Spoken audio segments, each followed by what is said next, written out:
고영태가 자기보다 20살이 많은 최순실과 성관계를 하는 게 돈 때문이었다라고 말한 게 맞지 않느냐. 그리고 나서 나중에 사이가 틀어지지 않았느냐. 그리고 또 그 이유 중에 하나로 고영태 집에 갔는데 젊은 여자가 뭐 발가벗은 뭐 그런 모습으로 자고 있었고 네. 그걸 본 최순실이 막 짐을 싸들고 나왔다. 그러면서 어느 날 자기한테 가지고 나온 것 중에 하나라고 보여준 것 중에 굉장히 비싼 시계도 있었다면서 뭐 이런 식으로 계속 이게 대리인단 변호사들이 헌재 심판정에서 이런 질문을 계속하는 거예요. 보통 그건 민사 이혼 소송에서. 그러니까요. 이혼 소송에서 하는 거고. 예. 아니 지금 그 폐지된 거 갑자기 뭐냐 간통죄. 네. 간통죄도 폐지된 마당에. 네네. 이런 얘기를 이렇게 생생히 들으니까 너무 어처구니가 없더라고요. 그게 한 시간적으로 봤을 때 상당한 부분을 차지했죠. 그러니까 차은택 씨에 대해서 질의를 하는 내용은 대부분 다 여기에다가 아하. 소진을 했어요. 그래놓고 이중환 씨가 했던 말이 구역질 나는 잠시만요. 이중환 변호사가 그 워딩을 썼어요? 네. 구역질 나는 직업을 가진 남자가 한 거짓말 때문에 나라 전체가 혼란에 빠졌다. 이게 이날 변론에 대한 대통령 대리인단의 자체 평가였어요. 진실이 규명됐다. 구역질 나는 남자가 이렇게 나라를 사달을 냈다. 이거였죠. 네. 대통령 측 대리인단이 한 거는 요거랑 헌재 또 나와서 재판부랑 싸운 거. 이번 주엔 그거밖에 없어요. 진짜 그분들은 계속 그 헌재 재판관들하고 싸우는데 네. 처음에는 왜 저럴까 그랬거든요. 근데 나중에 보니까 그 꼼수가 그냥 본인들도 이제 꼼수라고 하기에는 그렇고 그냥 드러내더만요, 아예. 네. 그냥 대놓고 아예 국회랑 내통하고 있는 거 아니냐, 재판부가 이런 말까지 해서 박한철 소장이 원래 그냥 재판관들은 소리를 안 지르잖아요. 그렇죠. 막 버럭하면서 무례하다고 말을 하기도 했고 나머지 내용은 워낙 많이 나왔으니까 또 하나 또 볼만한 거는 이혼 소송처럼 진행한 거 하나 그리고 싸운 거 하나 또 하나는 계속 꾸준히 모른다. 박 대통령에 대해서 모른다. 이중환 변호사가 25일 변론 끝나고 이렇게 기자들 브리핑할 때 명절 계획 이런 걸 물어보니까 대통령께 물어보지 않았고 우리는 심판 준비할 거다 이렇게 얘기를 했거든요. 그리고 나서 바로 박 대통령이 또 인터뷰를 했잖아요. 그런데 그 전에 신년 기자간담회 할 때도 그랬거든요. 우리는 헌재 심판에 대해서만 알지 그 외의 일들은 아무것도 모른다. 기자간담회를 하는 사실도 몰랐고 거기에 대해서 왈가왈부 할 것도 아니다. 굉장히 모르는 척하면서 팀플하는 데는 최적화된 팁인 것 같아요. 제가 보니까 진짜 아예 극단적인 진짜 그 선택을 할 가능성도 있는 것 같아요. 그러니까 지금 전원 사퇴. 이제 노승일 씨가 고영태 씨랑 이제 친하잖아요. 그분이 이제 증인으로 나왔는데 또 나왔어요. 고영태 씨와 최순실 씨의 관계는 무슨 관계였냐. 그러니까. 물어볼 게 그런 거밖에 없나 봐. 그러니까요. 그래서 할 얘기가 없어요. 노승일 씨가 되게 씩씩하잖아요. 그래서 이게 아닙니다. 라고 단호하게 딱 얘기를 했죠. 근데 오늘 이제 기자회견을 이경재 변호사, 그러니까 최순실 씨의 변호인인 이경재 변호사가 오늘 또 기자회견을 해서 특검에서 압박이 너무 강하다, 이건 민주주의 특검이 아니다, 이런 취지로도 얘기를 했잖아요. 근데 이경재 변호사가 최순실 씨와 안종범 씨의 재판에서 맡고 있는 롤 자체가 약간 그런 모든 원천적으로 차단하는 거거든요. 그래서 고영태는 아까 말씀하셨다시피 메신저가 이 사람은 신뢰할 만한 사람이 아니다라고 깎아내리는 그런 역할을 주로 많이 담당하고 있고, 그날 노승일 씨도 마찬가지였어요. 노승일 씨한테도 최순실의 노트북에서 파일을 하나 가지고 나왔다고 했는데 그걸 왜 가지고 나온 거냐, 고영태와 공모한 게 아니냐라고 또 이제 의혹을 제기하는 뒷배가 있는 것처럼 이런 질문들을 하고, 박영선과는 무슨 관계냐, 고영태와 박영선 의원은 무슨 관계냐. 그런 것도 나왔어요? 네. 박영선이 뭔 관계야? 저기 제보자와 국회의원의 관계지. 그러니까요. 그래서 이제 노승일 씨가 대답을 했죠. 고영태는 그날 이제 고영태가 청문회에 먼저 나왔잖아요. 노승일 씨보다. 청문회에 자기가 먼저 나가서 모든 의원의 명함을 갖고 왔다. 그 중에서 여러 개를 보여줬고 자기가 박영선 의원을 찝은 거다. 이렇게 얘기를 했는데 그런데 거기서 박영선은 고영태가 무슨 관계냐. 뭐 이런. 다 막장이에요. 그런 얘기를 하는 거예요. 네. 그런 걸 또 열심히 받아쳤군요. 그렇죠. 그래놓고 이제 기자들이 크크 되면 옆에다 크크크도 같이 쓰고. 맞아. 그 법원에서는 사실 그 재판이 진행 중일 때.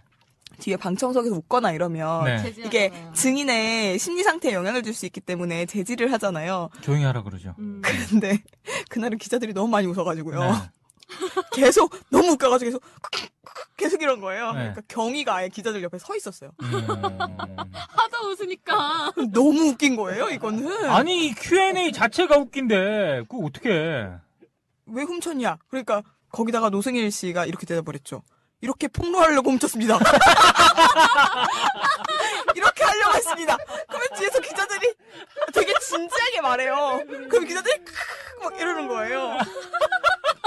그리고 지난 재판에서는 검찰이 공소장 변경을 신청했어요. 그래서 김종, 그다음에 지금 진행되고 있는 차은택 이런 사람들과의 공모관계를 분명히 하겠다. 최순실과의 공모관계를. 그래서 최순실의 공소장에 공모를 했다. 이 사람들과 공모를 했다는 식으로 변경 신청을 했는데 거기에 대해서 이제 검사 측이 공모 사실을 왜 변경하는지 설명을 하고 변호인들도 이제 거기에 대한 입장을 밝히잖아요. 그래서 이경재 변호사가 나와서 나는 그거를 인정할 수 없다 이렇게 말을 해야 되는데 공소장 변경을 허가하면 안 된다라고 말한 거예요. 그러니까 그 판사가 되게 친절하시거든요.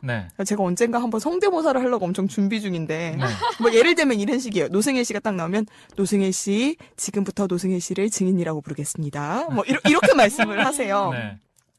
근데 그분이 갑자기 푹 하시면서 허가는 제가 하는 거고요. 그렇지. 그건 자기 권한인데. 그래서 이제 공소장 변경의 취지를 부인하시는 걸로 정리해도 되겠습니까? 이렇게 하시는 거예요. 그래서 그때부터 이제 기자들이 웃기 시작한 거죠. 근데 그렇게 겉으로 이렇게 유해 보이는 판사들 있잖아요. 더 빡세죠. 판결문은 그런 사람이 진짜 빡세겠어. 근데 나중에 그 말투로 똑같이 최순실 씨 무기징역을 선고합니다. 이러면 너무 웃길 것 같은 거예요. 진짜 그거는 현장에 있고 싶다 진짜. 그러니까 듣고 싶다 직접. 그래서 그게 너무 기대가 되는데 저도 지금 어떻게 될지 모르는 상황이어서 지난주 재판은 그래서 아침에는 정동춘 이사장이 나와서 전 이사장이죠. 이사장이 나와서 증언을 했고 정동춘 이사장도 사실은 최순실하고 친분이 있어서 최순실한테 유리하게 증언을 엄청 했어요. 근데 결국에는 그래서 K스포츠 재단의 주인은 대통령이 된 거예요. 정동춘 이사장의 증언에 따르면 인사도 전부 다 대통령이 결정하고 사업도 다 대통령이 결정하고 그렇게 해서 오전에 증인신문을 마치고 돌아갔는데 이제 노승일 씨에 대해서는 계속 그런 식의 어그로성 질문들 고영태와 박영선은 무슨 관계냐 이런 식의 질문들이 계속 이어지고 너는 그걸 왜 훔쳤냐 이거 폭로하려고 훔쳤다 이런 식의 질문들이 너무 계속돼서 그리고 이경재 변호사하고 노승일 씨랑 좀 많이 싸웠어요. 계속 신경을 거슬리는 질문들을 좀 하고 그리고 계속 재판 얘기 들어보신 분들은 아시겠지만 변호인들의 증인신문을 할 때 검사 측이 신청한 증인신문을 할 때 질문이 길어요. 맞아. 길어서 앞에 전제가 다르고 뒤에 질문이 달라요. 그래서 그러다 보니까 증인들은 듣고 있다가 앞에 질문에 yes or no를 했는데 뒤에 질문에 yes or no를 한 것처럼 정리가 되는 경우가 생기는 거예요. 그래서 지난 이번 주 화요일에 있었던 게 7차 기일이었는데 노승일 씨가 나왔던 게 6차 기일 오후에 누가 나왔지? 정현식 씨가 나왔을 때 검사 측에서 이제 문제 제기를 했죠. 질문 정리를 좀 해달라. 나중에 조서에 이렇게 꾸려지면 이게 지금 정리가 잘못될 것 같다. 그래서 판사가 한번 정리를 했어요. 친절한 목소리로 했는데 이날은 노승일이 자기가 나서서 질문 좀 정리해달라고 무슨 말인지 모르겠다. 제가 역으로 질문을 좀 해보겠습니다. 노승일 씨는 계속 이러면서 역으로 질문해. 변호인과 계속 싸우고 그래서 뒤에서 기자들은 계속 웃고 일부러 그러는 거야? 아니면 진짜 의도를 아니, 가지고? 근데 이게 모르겠어요. 상식적으로 생각했을 때 오히려 불리하게 작용할 수 있는 그쵸. 거잖아요. 근데 여기도 듣다 보니까 마찬가지인 게 그냥 재판부가 하도 질문을 이상하게 하니까 처음에는 뭐 질문이 잘못된 것 같으니까 제가 다시 물어보겠다. 그래서 그 질문을 하고 다시 답변을 하잖아요. 예. 그러면 여전히 앞뒤가 안 맞는 거예요. 그러니까 우문우답 같다. 제가 다시 물어보겠다. 이런 식으로 정리를 하는 경우도 되게 많았어요. 그럼 뭐 계속 그래요. 고영태와 노승일이 이제 서로 친하니까 네. 한국 체대에는 담배 피는 게 금지돼 있는데 너네는 담배 펴서 둘이 친해졌지? 뭐야?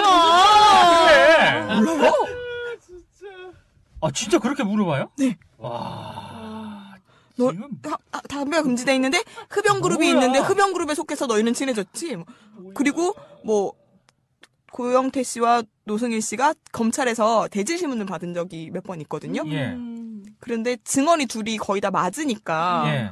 둘이 입을 맞췄냐 예. 이런 식으로 이제 질문을 해요. 예. 너네 둘이 입을 맞춰서 사실과 다르게 증언하기로 입을 맞췄냐? 예. 그러면 이제 노승일 씨는 이렇게 답을 하죠. 입을 맞추긴 했다. 사실대로 증언하기로 입을 맞췄다. 네. 뭐 이렇게 반박을 하고 네. 그런 일들이 계속 벌어지니까 정말 메신저를 공격하려는 게 그런 작전을 세웠는데 예. 안 먹혔어요. 작전이 먹히지 않아서